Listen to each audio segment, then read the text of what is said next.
നമസ്കാരം, ഞാൻ രേവതി ഉദയൻ.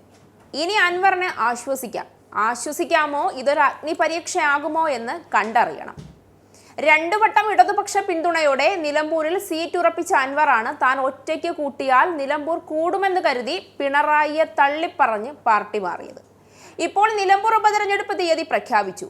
ജൂൺ 19-നാണ് ഉപതെരഞ്ഞെടുപ്പ്, 23-ന് വോട്ടെണ്ണൽ. നിലമ്പൂർ പിടിച്ചില്ലെങ്കിൽ അൻവറിന്റെ കാര്യം പോക്കാണ്.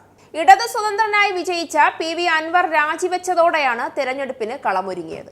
ഉപതെരഞ്ഞെടുപ്പ് പിണറായിയും മോദിയും കൂടി അൻവറിനെ ഭയന്ന് ഇല്ലാതാക്കുമെന്നുള്ള വെപ്രാളത്തിൽ പരക്കം പാഞ്ഞടക്കുകയായിരുന്നു അൻവർ.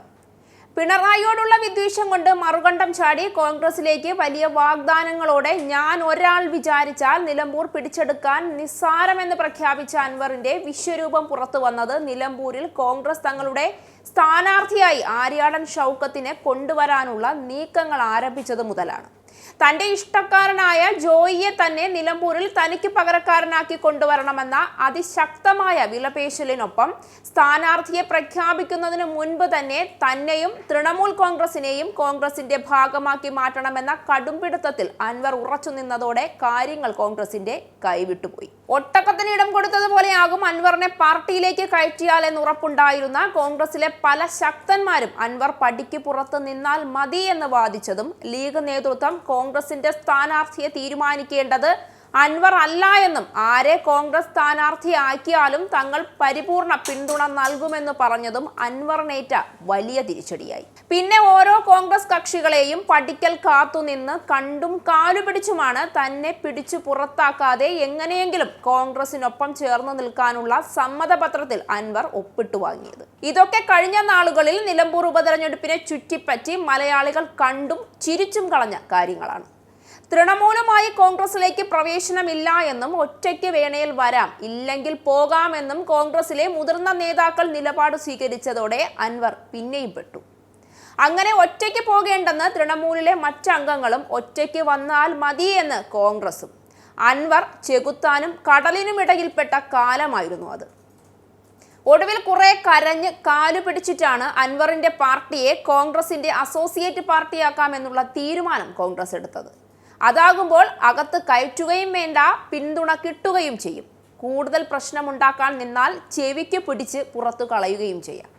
ആ നാണക്കേടും ക്ഷീണവും മായ്ക്കാൻ പിണറായിയും മോദിയും ചേർന്ന് നടത്താൻ പ്ലാനിടുന്ന തിരഞ്ഞെടുപ്പ് അട്ടിമറി എന്നതായിരുന്നു അൻവറിന്റെ ആവനാഴിയിലെ അവസാന ആയുധം. അതിന്റെ മുനയൊടിച്ചുകൊണ്ടാണ് തിരഞ്ഞെടുപ്പ് തീയതി ഇപ്പോൾ വന്നത്. ഉപതിരഞ്ഞെടുപ്പിനോടനുബന്ധിച്ച് മലപ്പുറം ജില്ലയിൽ മാതൃകാ പെരുമാറ്റച്ചട്ടം നിലവിൽ വന്നു. ഗുജറാത്തിലെ കടി, വിസാവദർ മണ്ഡലങ്ങളിലേക്കും പഞ്ചാബിലെ വെസ്റ്റ് ലുധിയാന, ബംഗാളിലെ കാളിഗഞ്ച് എന്നീ മണ്ഡലങ്ങളിലേക്കും ഉപതെരഞ്ഞെടുപ്പ് 19-ന് നടക്കുമെന്ന് തിരഞ്ഞെടുപ്പ് കമ്മീഷൻ പത്രക്കുറിപ്പിലൂടെ അറിയിച്ചു. രാജ്യത്തെ ആകെ 5 മണ്ഡലങ്ങളിലേക്കാണ് ഉപതെരഞ്ഞെടുപ്പ്. വിജ്ഞാപനം നാളെ നിലവിൽ വരും. ജൂൺ 2 വരെ നാമനിർദ്ദേശ പത്രിക സമർപ്പിക്കാം. 3-ന് സൂക്ഷ്മ പരിശോധന. നാമനിർദ്ദേശ പത്രികകൾ പിൻവലിക്കാനുള്ള അവസാന തീയതി ജൂൺ 5-ആണ്. ഉപതെരഞ്ഞെടുപ്പ് എത്രയും വേഗം നടത്തണമെന്ന ആവശ്യം ഉന്നയിച്ച് PV അൻവർ നേരത്തെ കേന്ദ്ര തെരഞ്ഞെടുപ്പ് കമ്മീഷന് കത്ത് നൽകിയിരുന്നു. LDF UDF പോരാട്ടത്തിനപ്പുറം അൻവറിന്റെ രാഷ്ട്രീയ ഭാവി കൂടി നിർണയിക്കുന്ന ഉപതെരഞ്ഞെടുപ്പാണ് വരുന്നത്. നിലമ്പൂർ ഉൾപ്പെടെ രാജ്യത്തെ 8 നിയമസഭാ മണ്ഡലങ്ങളിലെ ഉപതെരഞ്ഞെടുപ്പ് ഒരുക്കങ്ങൾക്ക് തുടക്കം കുറിച്ചു കേന്ദ്ര തിരഞ്ഞെടുപ്പ് കമ്മീഷൻ നേരത്തെ വിജ്ഞാപനമിറക്കിയിരുന്നു. 8ഇടത്തും അന്തിമ വോട്ടർ പട്ടികയും തയ്യാറാക്കിയിരുന്നു. ഈ മാസം അവസാനത്തോടെ 8ഇടത്തും ഉപതെരഞ്ഞെടുപ്പ് പ്രഖ്യാപിക്കുമെന്ന് നേരത്തെ റിപ്പോർട്ടുകൾ ഉണ്ടായിരുന്നു. എന്നാൽ 5ഇടത്ത് മാത്രമാണ് ഇപ്പോൾ ഉപതെരഞ്ഞെടുപ്പ് പ്രഖ്യാപിച്ചിരിക്കുന്നത്. കാശ്മീരിലെ നഗ്രോട്ട, ബുദ്ഗാം, മണിപ്പൂരിലെ തദുബി എന്നീ മണ്ഡലങ്ങളായിരുന്നു ബാക്കിയുള്ളവ. ഇതിൽ കാശ്മീരിലെ 2 മണ്ഡലങ്ങൾ ഒക്ടോബർ മുതൽ ഒഴിഞ്ഞുകിടക്കുകയാണ്. നിയമപ്രകാരം ഇവിടെ ഉപതെരഞ്ഞെടുപ്പ് നടക്കേണ്ട സമയപരിധി ഏപ്രിലിൽ അവസാനിച്ചു. പഹൽഗാം ഭീകരാക്രമണത്തിന്റെ പശ്ചാത്തലത്തിൽ പ്രത്യേക അധികാരം ഉപയോഗിച്ച് തിരഞ്ഞെടുപ്പ് കമ്മീഷന് ഇത് നീട്ടിവെക്കാം. ഗുജറാത്ത്, മണിപ്പൂർ, പഞ്ചാബ് സംസ്ഥാനങ്ങളിലെ നിയമസഭയുടെ കാലാവധി അവസാനിക്കാൻ 2 വർഷത്തിലേറെ ഇനിയുമുണ്ട്. ജനപ്രാതിനിധ്യ നിയമങ്ങളിലെ ചട്ടപ്രകാരം നിയമസഭാ മണ്ഡലത്തിൽ ഒഴിവ് വന്ന് 6 മാസത്തിനകം ഉപതെരഞ്ഞെടുപ്പ് നടത്തിയാൽ മതി. മണിപ്പൂരിൽ 6 മാസ കാലാവധി ആയിട്ടില്ല. നിലമ്പൂരിൽ ജൂലൈ 12-നാണ് ഈ 6 മാസ കാലാവധി എത്തുക. നിയമസഭയ്ക്ക് 1 വർഷത്തെ കാലാവധി ബാക്കിയുണ്ടെങ്കിൽ നിർബന്ധമായും ഉപതെരഞ്ഞെടുപ്പ് നടത്തണമെന്ന് നേരത്തെ സുപ്രീം കോടതി നിർദ്ദേശിച്ചിരുന്നു.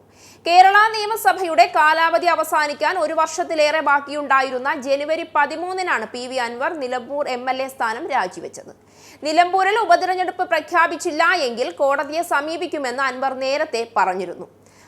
അൻവർ സീറ്റ് പിടിച്ച് കോൺഗ്രസ് സ്ഥാനാർത്ഥിയെ വിജയിപ്പിച്ചില്ല എങ്കിൽ നാണം കെടുമെന്ന് മാത്രമല്ല, അൻവർ എല്ലായിടത്തും കറിവേപ്പിലാവുക കൂടി ചെയ്യും. നിലമ്പൂരിലെ വിജയം പിണറായിയെ സംബന്ധിച്ച് ഭരണ മികവുണ്ടെന്നും തുടർഭരണം പിടിക്കുമെന്നതിന്റെയും പൊതുജനത്തെ ബോധ്യപ്പെടുത്താനുള്ള അവസാന അവസരവും കോൺഗ്രസിന് പിണറായി സർക്കാർ നടത്തുന്നത് ഭരണവിരുദ്ധ പ്രവർത്തനങ്ങളാണെന്ന് പൊതുജനത്തിന് അതിൽ തൃപ്തരല്ല എന്നും ബോധിപ്പിക്കാനുള്ള അവസാന അവസരവും കൂടിയാവുകയാണ്.